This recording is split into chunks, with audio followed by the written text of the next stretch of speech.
사랑하는 부평소망교회 성도님들 안녕하십니까? 저도 목사가 된 지 38년이 됐습니다. 정말 저도 믿어지지 않고 여러분도 믿어지지 않은 일들이 우리 주변에 일어나고 있습니다. 얼마 전에 16살 된 스웨덴의 그레타 툰베리라는 소녀가 학교에서 학업하는 것을 중단하고 배를 타고 요트를 타고 뉴욕에 있는 UN 본부에 찾아와 190개국의 세계 대표들 앞에서 눈물을 흘리며 호소하는 것을 혹시 여러분 기억하십니까? 여러분들이 나를 학교에서 이곳으로 쫓아냈습니다. 경제 성장에만 눈이 멀은 어른들 때문에 우리는 생태계가 파괴되고 우리는 그 모든 빛을, 자연의 그 혜택을 잃어버린 우리들은 앞으로 고민과 아픔과 상처로 살아갈 것이라고 울면서 호소하고 있습니다.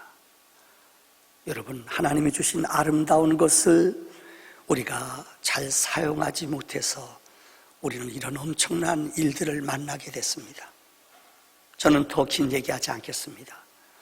영상으로 설교를 들으신 우리 성도님들에게 정말 하나님의 평강과 하나님의 도움과 은혜가 여러분 모든 가정 속에 넘쳐나기를 바랍니다.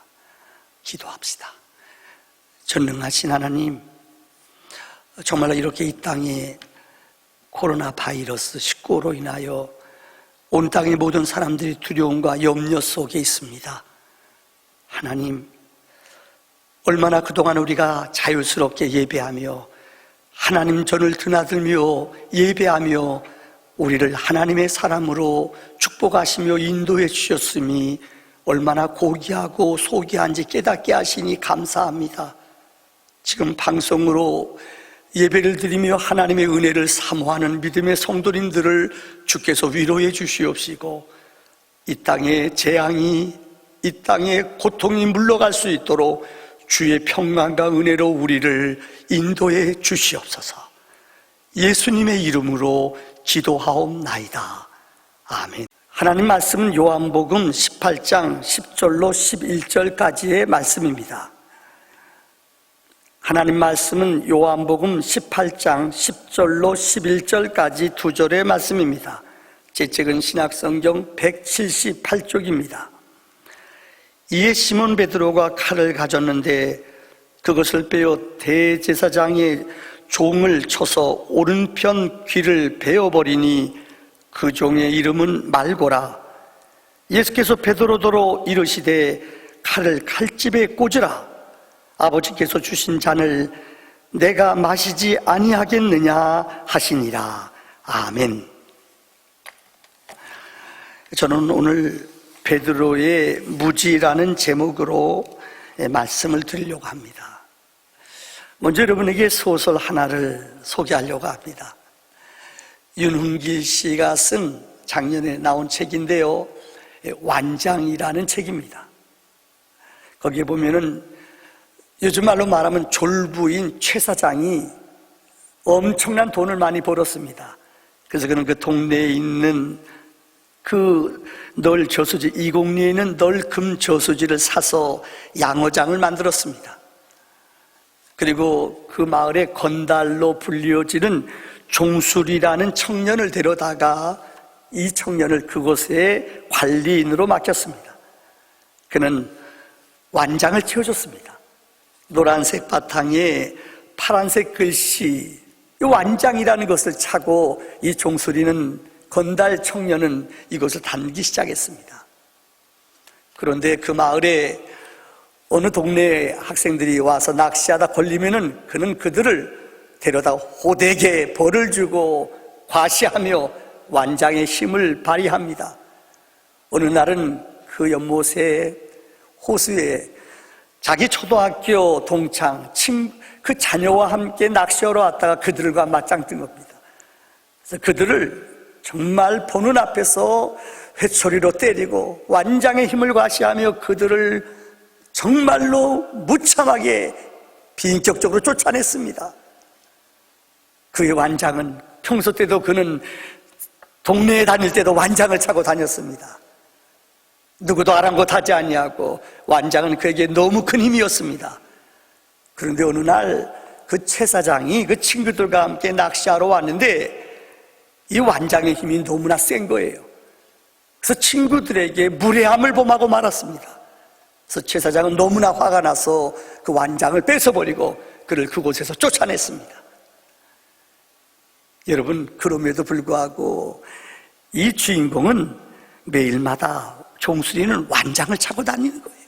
이 완장의 매력에서 그는 벗어나지를 못하는 거예요. 그런데 그 글에 보면은 참 재미있는 두 가지 내용이 나옵니다. 이 종수리의 어머니 우남댁은 그 완장에 대한 아주 트라우마가 있었습니다. 이것이 무엇인가 하면은 바로 원망의 대상입니다. 이 종수리의 아버지가 일제 때에 우리가 그때 농사진 것들 다 뺏겨가지 않습니까? 그런데 일본 헌병, 이 조선족 가운데, 조선인들 가운데 완장을 찬 사람들이 있잖아요. 이들한테 발각이 되어서 그동안 감춰놨던 쌀이니 뭐니 다 뺏기고 엄청나게 고문을 당하고 일본 순사한테 죽을 지경까지 이르다가 그곳에서 나왔습니다. 우리나라에 6.25 전쟁이 일어났잖아요. 이때 종수리는 그 아버지가, 종수리 아버지는 이 완장의 매력에서 벗어나질 못했어요. 그래서 좌익인지 우익인지 뭘 알겠어요. 아버지가 완장을 차고 그 전쟁 와중 속에 엄청나게 좌익 앞잡이로 마을 사람들을 많이 잡아 죽였어요. 그리고 나서 우리나라가 해방 맞이한 후에 종수리 아버지는 이 완장 때문에 죽임을 당하고 말았습니다. 그래서 종수리 어머니 우남댁은 머릿속에 완장을 원망의 대상으로 알았습니다. 그 내용의 마지막 부분에 보면은 그에게 여친이 있었는데 그 작부 부오리는 그 완장을 보고 이렇게 말합니다. 완장을 조롱의 대상으로 알았어요.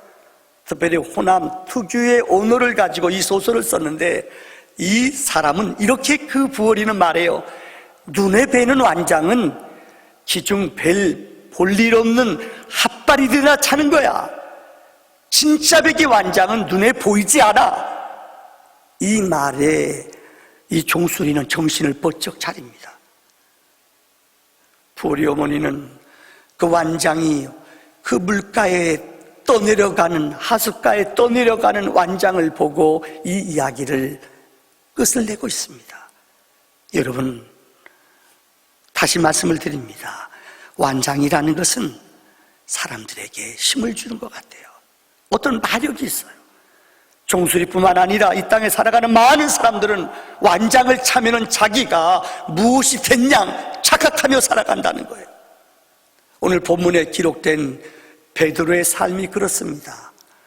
여러분, 첫 번째 베드로의 삶을 한번 살펴보도록 하겠습니다. 베드로는 원래 신분이 요한의 아들이었습니다. 그래서 우리가 찬양할 때 요한의 아들 시모나, 그의 형제는 안드레라는 사람이었습니다. 안드레가 최초로 예수의 부름을 받고 자기의 형 베드로를 전도했습니다. 원래 베드로의 그 아람어의 처음 이름은 시몬이었습니다. 근데 주님이 그를 부르시면서 마태복음 16장에 믿음의 고백을 한 후에 너의 이름을 이제는 게바라, 아람어로 게바는 반석입니다. 헬라 말로는 베드로라는 말입니다. 그의 이름을 하나님이 바꾸어 주셨습니다. 반석, 거룩한 하나님의 이름으로 바뀜을 받았습니다. 두 번째, 그의 인간상을 생각해 보세요. 그는 성경에 보면은 성격이 정말로 정열적이고 아주 충동적이었습니다. 성경에 보세요. 보면은 풍랑 위에 예수님이 걸어올 때에 어느 누구도 생각지 못하는 그 자리에 베드로는 당신이 주시거든 나로 하여금 이 물가를 걷게 해달라고 그랬잖아요. 이거 누가 그거 할 수 있어요? 이뿐만이 아니에요.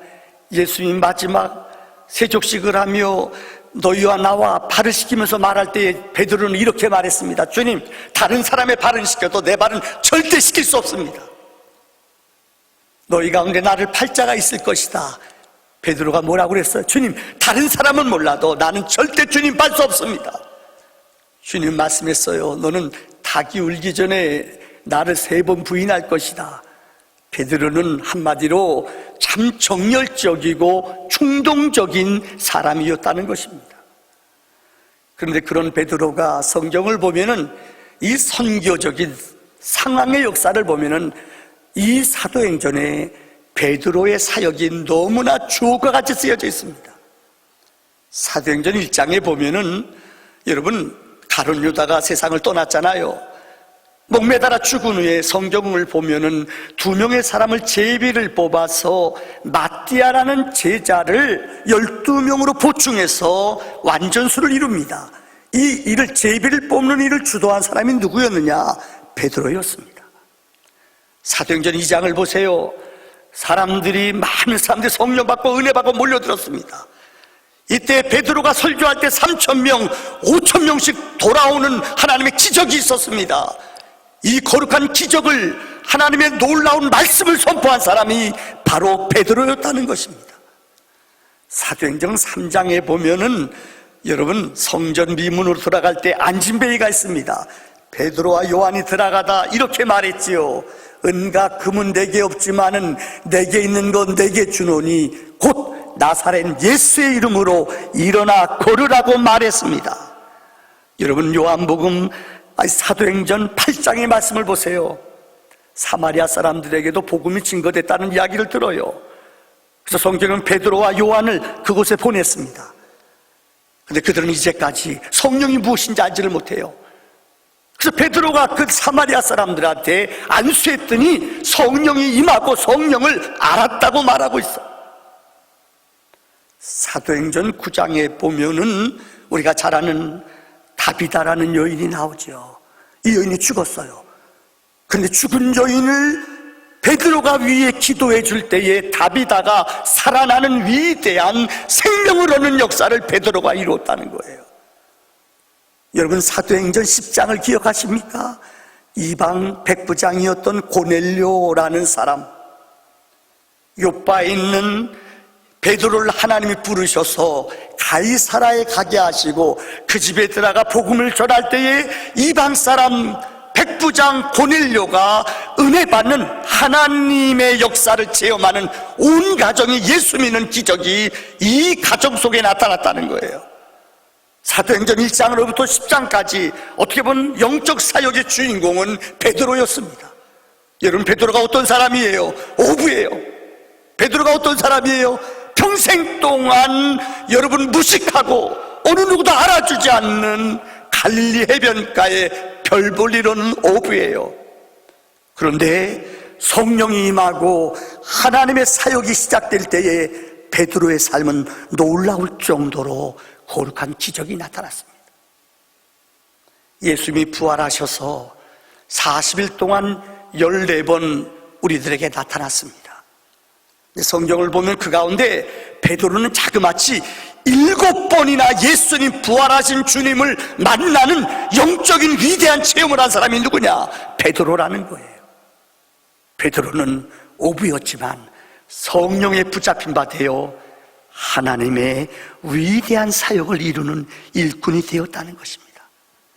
그래서 지금도 로마에 가면은, 바티칸에 가면은 일대 교황이 베드로라고 그들은 기억하고 있어요. 그만큼 베드로는 성경에 기록된 가장 위대한 하나님의 사람이었다는 것입니다. 자, 두 번째, 성경은 답이 있습니다. 어느 책을 보니까는 성경 1189장, 절로 따지자면은 31,173절이 있습니다. 그 가운데 제일 아름다운 성경의 가장 멋진 질문과 답이 무엇이냐? 이건 창세기 1장 1절입니다.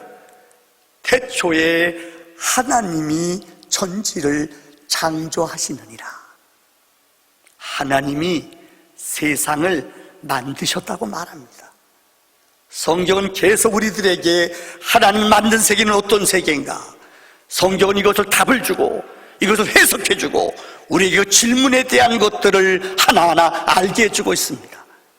특별히 오늘 본문에 기록된 요한복음 18장에 기록된 예수님께서 여러분 이 유다에게 팔려서 가는 이 장면의 모습이 사복음서에 모두 다 기록되어 있습니다. 그런데 참 재미있는 것은 각각 성경 복음서 가운데 제일 먼저 쓰여진 책이 마가복음입니다. 마가복음, 그 다음에 마태복음, 누가복음, 요한복음, 이 본문의 사건을 그들이 그대로 다 기록하고 있는데 그들이 보는 관점이 각각 다르다는 것을 우리는 성경을 통해 찾아볼 수 있습니다. 맨 처음에 쓰여진 마가복음에서 마가는 이 본문을 어떻게 해석하는가 보세요. 마가복음 14장 44절로 47절에 예수를 파는 자가 이미 그들과 군호를 짜 이르되 내가 입맞추는 자가 그이니 그를 잡아 단단히 끌어가라 하였는지라. 이에 와서 곧 예수께 나와 랍비요 하고 입을 맞추니 그들이 예수께 손을 대어 잡거늘 곁에 서 있는 자 중에 한 사람이 칼을 빼어 대제사장의 종을 쳐 그 귀를 떨어뜨리니라. 마가복음은 제일 먼저 이 성경을 기록했어요. 여러분, 대제사장의 종의 귀를 잘랐다 이렇게 기록하고 있어요. 48절로 49절에 보세요. 예수께서 무리에게 말씀하여 이르시되 너희가 강도를 잡는 것 같이 검과 뭉치를 가지고 나를 잡으러 나왔느냐. 내가 날마다 너희와 함께 성전에 있으면서 가르쳤으되 너희가 나를 잡지 아니하였도다. 그러나 이는 성경을 이루려 함이니라 하시더라.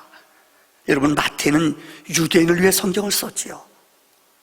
특별히 마태는 예수님이 이 대제사장들에게 잡힐 것이요 죽임을 당할 것이라는 성경의 말씀이 응했다는 말씀으로 일반적인 서술을 그들에게 가르쳐주고 있습니다.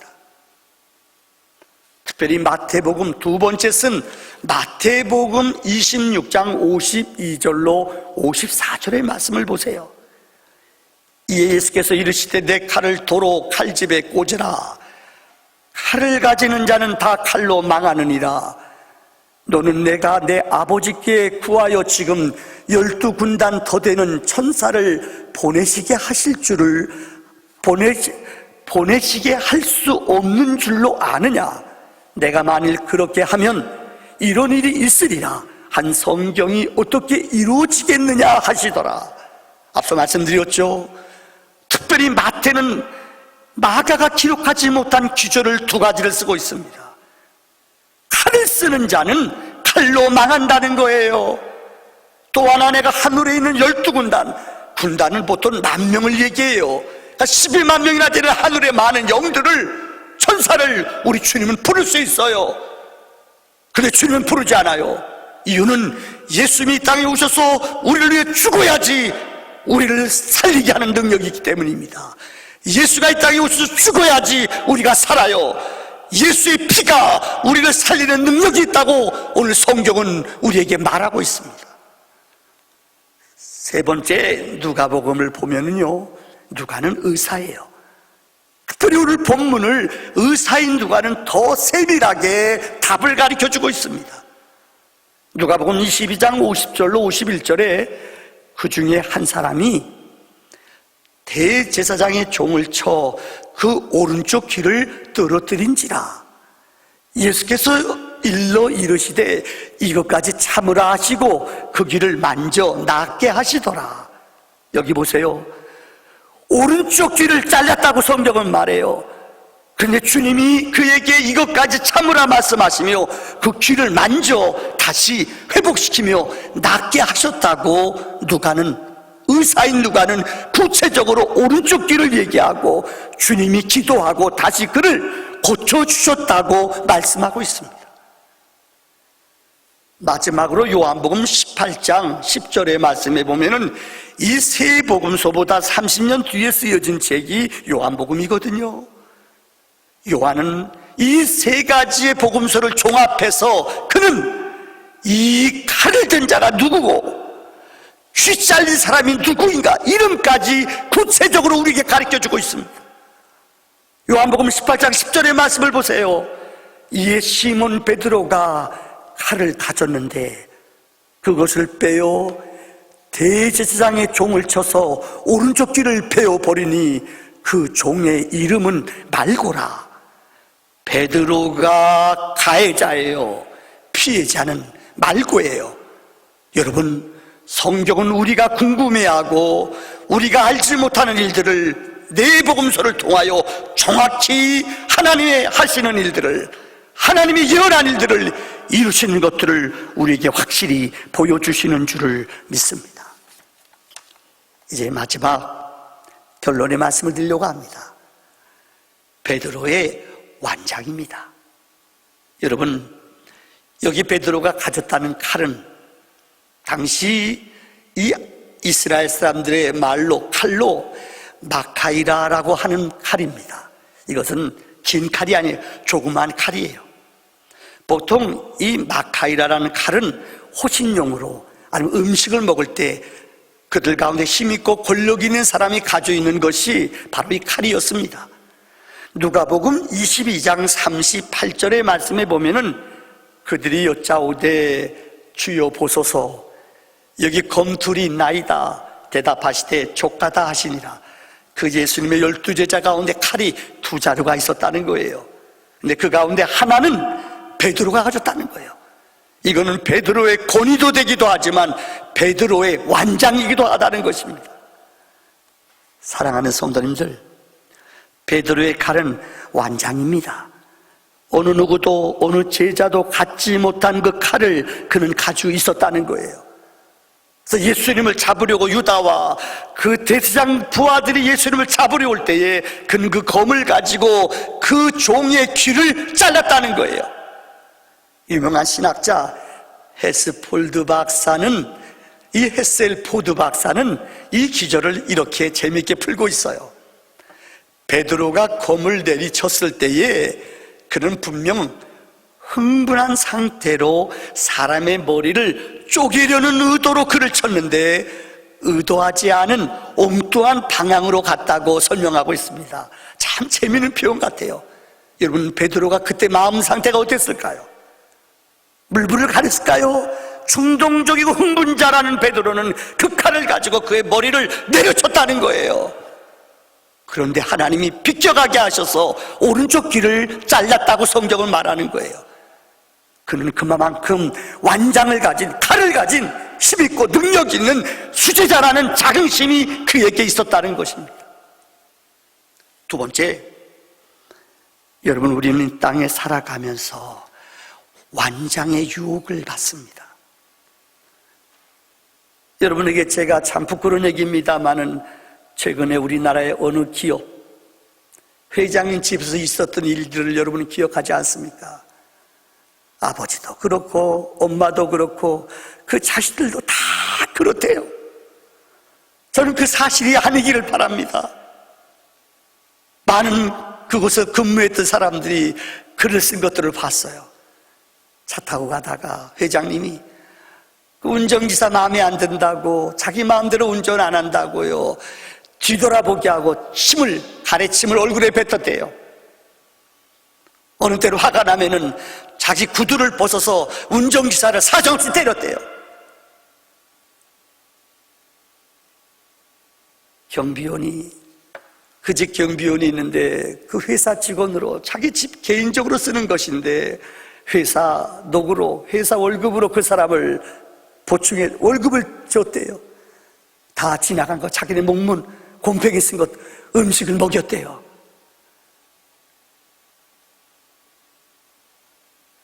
이 회장님 사모님이 그들이 경영하는 호텔에 갔는데 일하는 아주머니가, 직원들이 잘 이분이 누군지 모르는 사람들 있잖아요.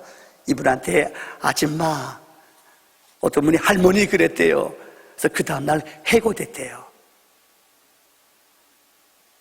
더 마음 아픈 것은 필리핀에서 일하는 가사 도우미들을 그 회사의 인력으로, 직원으로 월급을 주면서 가사 도우미로 자기네 집에 노예같이 일꾼으로 삼았대요.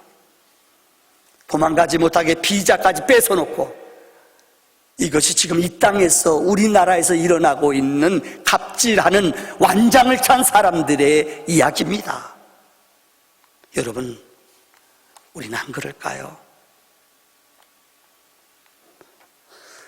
여러분은 여러분의 완장을 어디에 사용합니까? 여러분이 가진 직분 혹은 연륜, 아니 때는 나이, 어떤 때는 가진 물질, 여러분의 건강, 은사. 솔직한 이야기로 목사라는 완장이 어느 때는 내 마음을 너무 높은 곳에 두게 합니다. 우리 장로님들, 권사님들, 혹시 여러분들은 직분이라는 완장 때문에 착각하며 살지는 않습니까? 왜 우리에게 하나님이 지혜를 주셨을까요? 왜 우리에게 하나님이 재물을 주셨을까요? 성경은 베드로의 완장을 통하여 오늘 우리에게 들려주시는 약속의 말씀이에요. 우리 이런 말 많이 들어봤잖아요. 돈 벌어서 남을 주는 거예요. 공부해서 우리는 남을 섬기는 거예요. 더 많은 것을 알고 가짐으로 이 가진 것을 총지기로서 그분을 위해서 우리가 사용하는 거예요. 저는 마지막으로 찬송가 317장을 우리 여러분과 함께 부르기를 원합니다. 찬송가 317장입니다. 우리 한번 불러보겠습니다.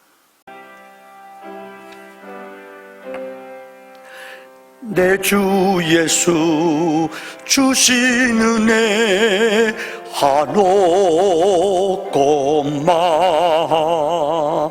내 주 앞에 이 적은 거 다 드리니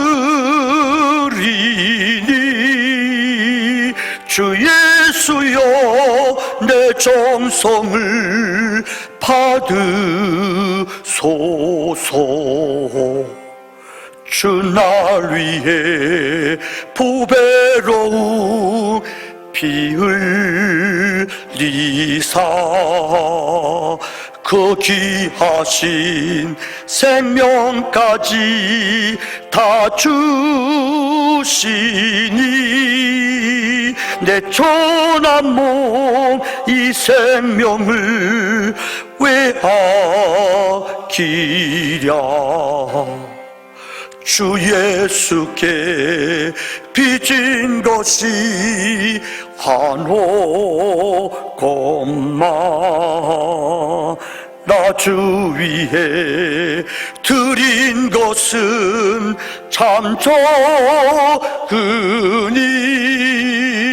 주 예수여 너 그렇게 보소서.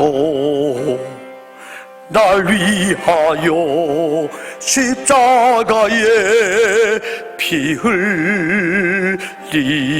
흘리시 주 예수의 은혜로서 인치시고 내 모든 것 주의 소유 삼으소서.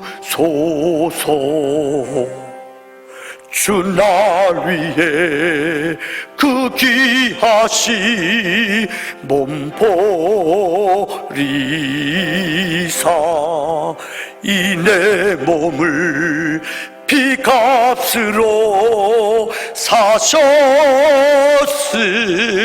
사셨으니 내 생명도 주 예수께 바칩니다. 기도합시다. 전능하신 하나님, 정말 오늘 우리 사랑하는 소망의 식구들 방송으로 오늘 예배를 드립니다. 하나님 우리의 영혼을 만져주시고 정말 우리 지역에 하나님이여 재앙이 물러갈 수 있도록 주의 은혜와 긍휼을 허락하여 주시옵소서. 병상에서 주의 도움을 바라는 성도님들을 주께서 치료의 강손으로 역사해 주시옵소서. 하나님, 속히 아버지 전에 와 예배할 수 있도록 우리에게 하나님의 치유와 은총과 은혜를 허락하여 주시옵소서. 예수님의 이름으로 기도하옵나이다. 아멘.